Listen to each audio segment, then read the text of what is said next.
Sa ganda mong taglay, sila'y maaakin kapag tinapo.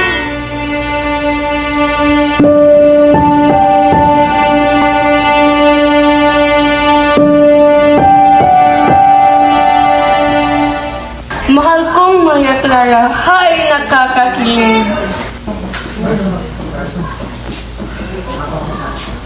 Anak ko, hindi ka ba nagsasawa sa pagbabasa sa mga sulat ni Crisostomo Ibarra? Hindi po, Papa. Pwede akong mamuhay araw-araw na ito lang binabasa. Ang kanyang mga sulat para sa akin ay parang tinapay. Binubusog ang puso't kaluluwa. Kailan kaya siya babalik ulit? Anak ko, huwag ka sana magbigla sa ating ibabalita. Si Ibarra, babalik na sa Pilipinas. Ha? Talaga? Kurot-kurutin niyo po ako, Ama. Sampal-sampalin niyo na rin po para malaman kong hindi ito panaginip. Hindi ka na naginip, anak. Hindi ka na naginip. Ang saya-saya ko, Papa. Sa susunod na linggo, maghahanda ako ng salo-salo para sa kanyang pumabalik.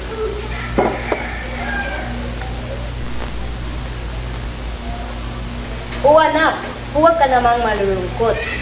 Hindi po, Ama. Tears of joy po ito. Nakahintay nga po ako ng 7 taon. Ano pa kaya yung 7 araw lang? Masaya talaga ako, Ama. Sayang-saya po. Masaya din po ako sa iyo, anak. Che, mamamang talaga mga Enjo at pinatunayan niyo ng aking 20 paglalingkod sa bayan ng San Diego.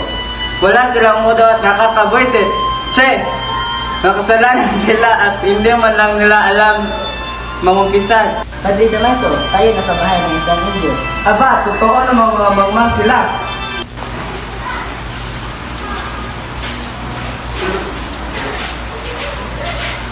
Gabi sa iyo.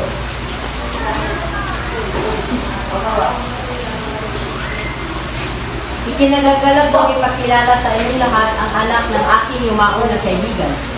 Siya si Crisostomo Ibarra. Magandang gabi sa inyong lahat. Padre Damaso, isang matalik na kaibigan ng aking ama.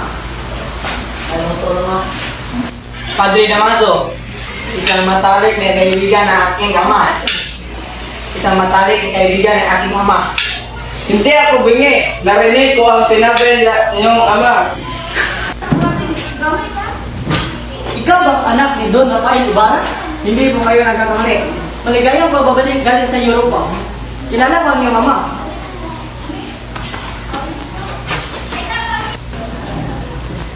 Tama na ang inyong pag-uusap dahil nakahanda na ang inyong hapunan.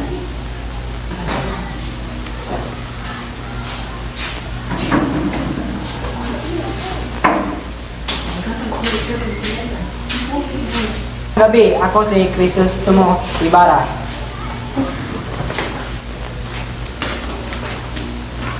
Ay! Ano ba? Ganyan ka ako pag-travel mo ng isang skisa? Bulag ka ba? Hindi naman ako vlog. Mas katunayan, mas malinaw ang aking mata. Pinagmamasal ko kasi ang buhok kong bulot. Alam ko maganda ako.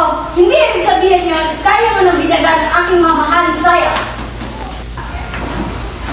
Padre Damaso, sige na, dito ka na umupo. Hindi, ituloy mo na kung paano mo umupo sa silyong yan. Sige na, tatanggapin ko naman na ikaw ang umupo dito. Hindi, ikaw ang nararapat umupo. Ikaw ang malapit sa pamilya ng Santiago, kaya umupo ka na at huwag mahiya. Ikaw ang padre sa lugar dito. Umalis ka na at ako ang umupo. Check! Kailan ka ba pumunta sa Europa? 7 taon kong nakaraan. Nakalimutan mo yata ang tungkol sa ating bansa. Sa totoo lang, lagi kong iniisip ang Pilipinas. Ako atay nakalimutan na. Ilang buwan na lang hindi na ako natatanggap ng balita. Hindi ko tuloy alam kung paano namatay ang aking ama. Ano naman ang pinakamagandang lugar ng puntahan mo roon? Pinag-aralan ko ang bawat bansa at nalaman ko may pagkakarya ang tema ng kabuhayan, politika at relihiyon. Yan lang ang nalaman mo? Sinayan mo lang pala ang pera pagpunta sa walang kwentang lugar. Mahuna-una ako kasi marami akong nasikasuhin. Hindi ko papayag, malapit nang dumating si Maria Clara. Pupuntahan ko siya bukas, pakisabi na lang. Nakita niyo ba yan? Ganyan ugali ang mapag-aral nyo kapag pumunta kayo sa Europa. Kapag hawak pa ang gobyerno, ipagbabawal ko pagpunta doon. Hi, 7 taon na akong hindi nakapunta dito. Wala man lang nagbago. Naging kaibigan ko ang iyong ama. Mukhang kilala ang mga aking ama. Pwede bang magtanong kung paano siya namatay? Hindi mo man lang ba alam kung saan siya namatay? Hindi din po. Ang iyong ama ay namatay sa bilangguan. Anong namatay sa bilangguan? Hindi ba't sabi mo kanina ikaw ang anak ni Don Rafael Ibarra? Baba, bakit siya namatay sa bilangguan? Marangal ang iyong ama, nagkaroon siya ng isang kaaway, isang artilyo na namatay dahil sa apoplexy. Napagbintangan ang iyong ama dahil sa dami ng kanyang mga kaaway. Bakit ngayon ko lang ito nalaman? Nakikiramay po ako.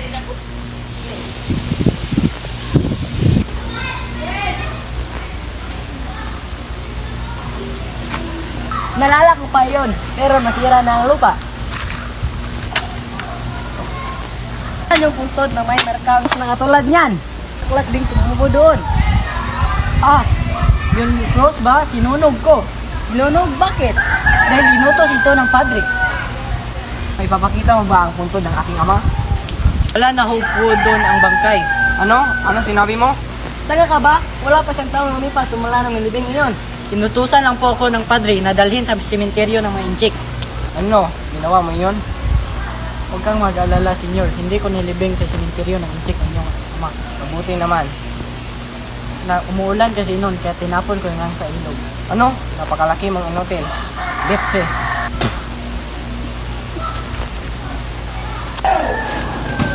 Walang hiya ka. Wala kang karapatang gawin iyon sa aking ama. Bitawan mo kamay mo, hindi ako nagpakulong si ama. Nilipat mo siya sa ibang sementeryo. Hindi ako yun. Kung hindi ikaw, sino? Walang iba kundi si Padre Damaso.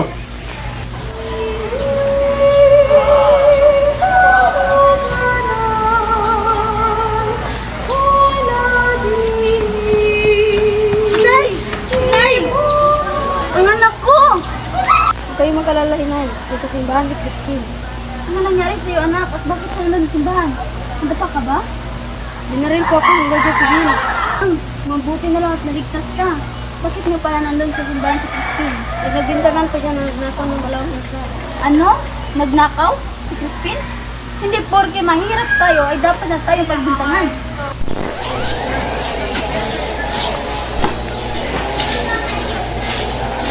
Saan ka dapat ilagay ito? Kahit saan. Nakita niyo ba si Christine? Ah, si Christine. Nandito siya kanina pero tumakas siya kasama ka ng ano nakaw. Papunta na siguro yung mga gwardiya sa inyo. Hanapin mo lang mga anak mo. Malibasa kasi, pero bago na ng ama. Huwag kang iyak dito. Umiyak ka sa labas.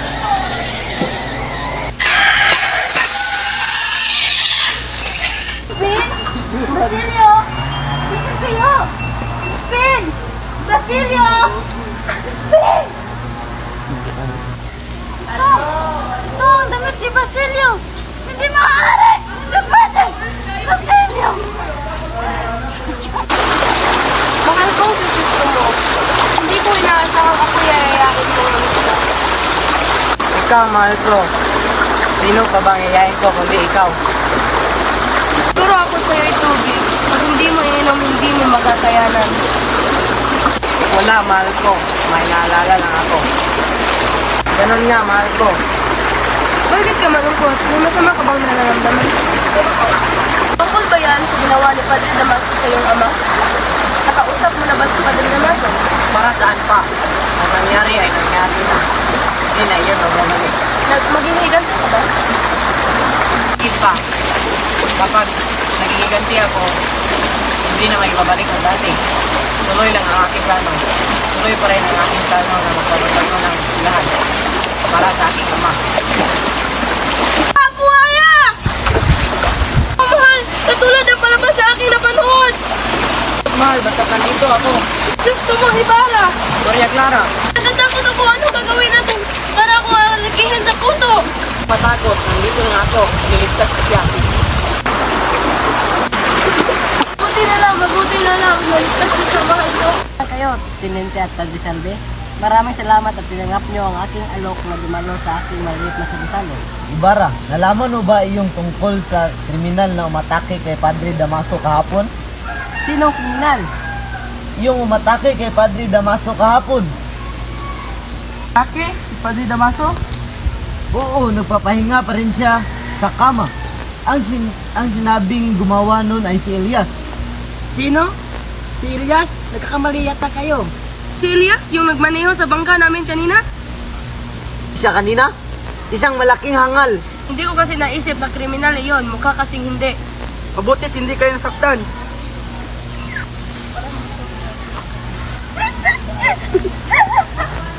Ayun natin siya. Madilim ang gabi at walang mga Sige, Crisostomo, sasamahan ko muna ang aking mga kaibigan at maliligo na rin ako. Kailangan ko na ding umalis.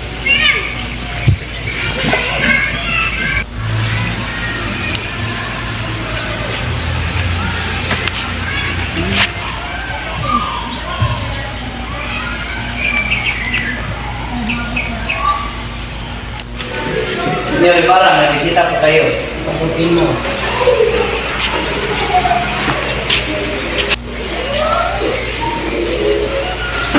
Elias? Ligtas sa mga buhay ko noon kaya iligtas ko yung buhay ngayon. Pero kalahati pa lamang ang nabayan. Dahil ko kaya wag mo na akong pasalamatan. May papagawa ako sa iyo. Salita ka. Sasabihin sa iba. Tungkol sa babalansi at sasabihin ko sa iyo. Huwag kang mag-alala. Alam ko gusto ka nang huhuliin pero hindi kita ikahuhuli. Hindi ko iniisip ang sarili ko dahil ikaw lang iniisip ko. Ano ang ibig mong sabihin? Saan? Ay yung lolo at ama ay may mga kaaway. Kilala mo ang mga kalaban ko? Kaya ako isa. Huwag mong kalimutan ang sinabi ko. Iligtas mo yung sarili para sa kapakanan ng bansa. Kailan tayo muli magkikita? Kung kailan mo gusto. Basta kailangan mo ako, nandito na ako para sa iyo. Para sa iyo, gagawin ko lahat kung maligtas ka lang. Babayaran ko ang mga utang ko hanggang kamatayan ko. Bilang din ako sa iyo, Elias. Tawan niyo ba ang trabaho ang pag-sermon? Oo naman. Paano mo naman nasabi? Well, hindi niyo na ba napapansin si Padre Damaso? Sa tuwing siya'y sumisigaw, siya'y nagdadago. Siya'y tumataba. Hindi naman.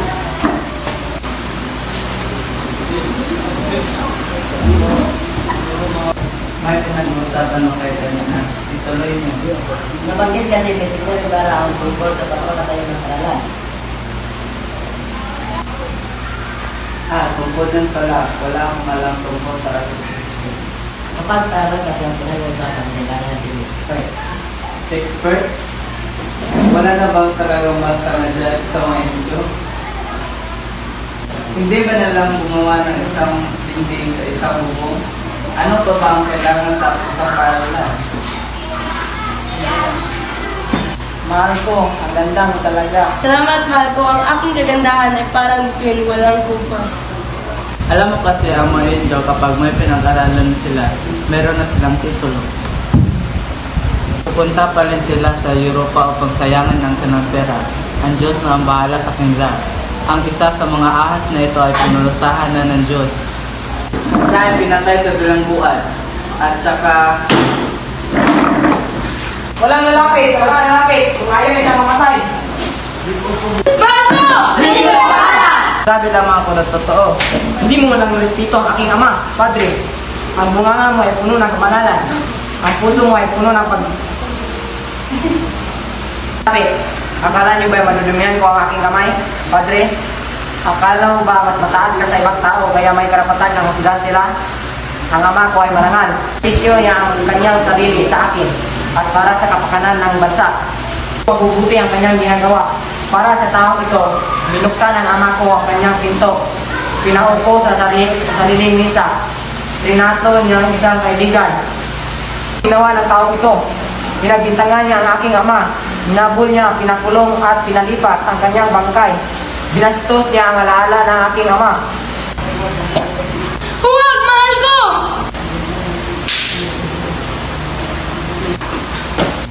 Para magkaroon tayo ng kapayapaan, iurong na kasal yung dalawa ni Arsenio Crisostomo Ibarra. Ama, huwag niyo po itong gawin sa akin. Mahal ko po si Crisostomo. Hindi na magbabago ang aking pasya. Pero huwag ka mag-alala, anak ko, dahil ikakasal ka pa rin. Ama! Gusto kong pakasalan mo ang pinsan ng aking bayan na si Don Silvoso D. Espinada na si Alfonso Linares. Padre Damaso? Bakit? Nag-iinarte ka? Napakaswerte mo. Dahil pumayag ang aking pamangkin na pakasalan ng babae, hindi na lang nakikita rin aking ganda. Dunya Victoriana? Ikaw, huwag mong tanggihan si Linares kung ayaw mo magkagulo. Maya Clara, Iha, gusto kong siya ang pakasalan mo. Tahimik kayong lahat! Wala kayong karapatan na diktahan ang aking puso! Ang aking puso ay para lang kay Ibarra! Wala nang iba!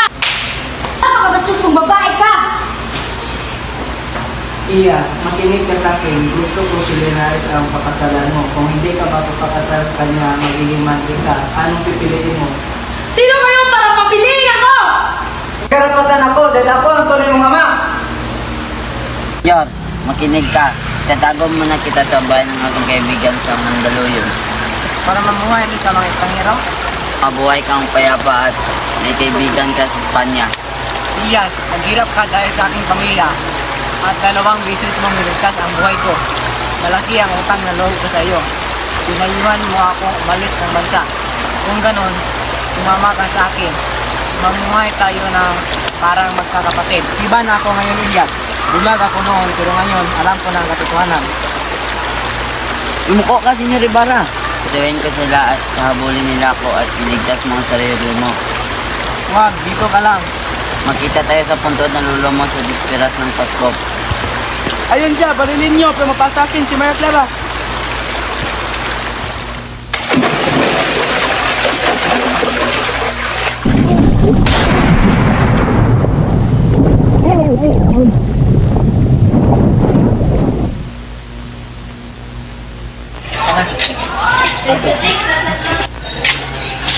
Nagulat ba kita? Hindi mo ba alam na dadalo ako sa kasal mo?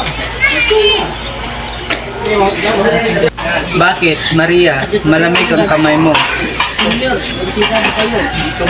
Masama ba ang pakiramdam mo? Sabihin mo lang sa akin kung anong problema mo. Alam mo namang mahal ng kita, hindi nga kita mapagalitan. Anak, dahil ba kay Linares? Sa kanya. Anak, Kung mahal mo pa ako, pilitin mo ang aking ama na paurong ang aming kasal ni Linares.